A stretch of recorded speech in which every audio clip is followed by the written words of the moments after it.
Pwede po sabihin nyo na. Kinakabahan ko kasi ako eh. Meron.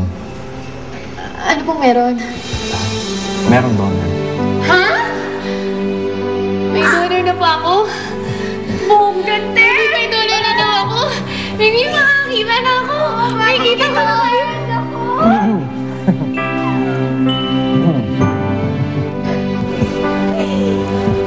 Hindi naman ako makapaniwala. Amazing! Ganito yun kasi, may dumating na biktima ng ligaw na bala. At pumayag ang kamag-anak nito na i-donate ang cornea ng kapatid nila. Huwag kang mag-alala. Okay lang yon. Nagsabi nga ng kamag-anak nila, kahit wala na yung kapatid nila, nabubuhay pa rin yung kapatid nila sa pamagitan ng mata na i-donate sa'yo. Dok, opera na ba agad si Joanna? Hihintayin natin ang result ng test para masigurong functional talaga ang cornea ng donor. Then we can proceed with the surgery. Makakita na ako. Oo nga. Makikita mo na si Norbert. Kita na kita.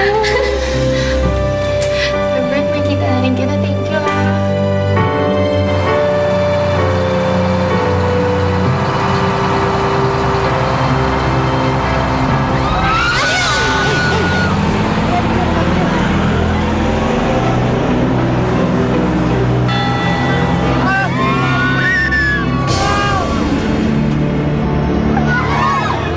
Anong nangyari?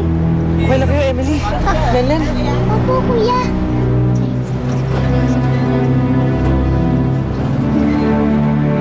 Joanna, kinakabahan ka ba? Naku, sabi nila sa akin, ano lang daw, parang kagat lang daw ng langgam yan. Wala kang mararamdaman. Dahil may anesthesiang ibibigay sa'yo. Salamat ha. Pinapalakas niyo yung loob ko. Dito lang kami ni Mingming. Hintayin namin ang paglabas mo.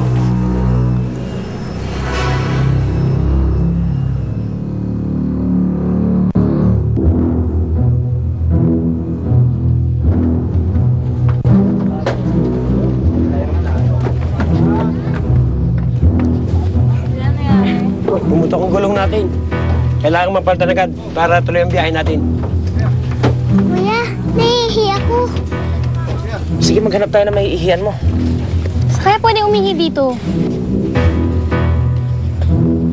Teka, dun tayo.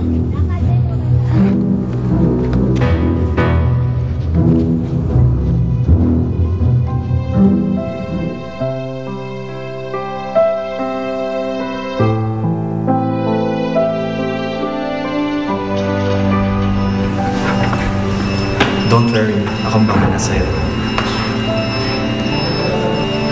Sige, pasok na siya.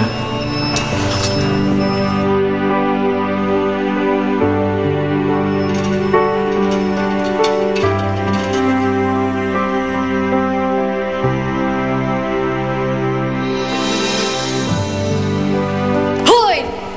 Baka magpapaut yung mga mata mo at dumikit kay Joanna. Makatitig, nakakaloka, lagkit-lagkit.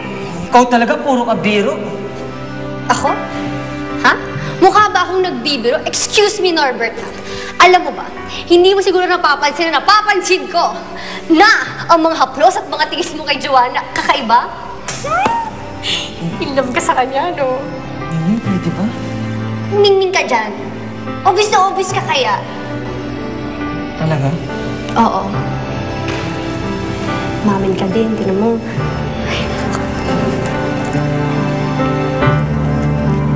Binata ka na.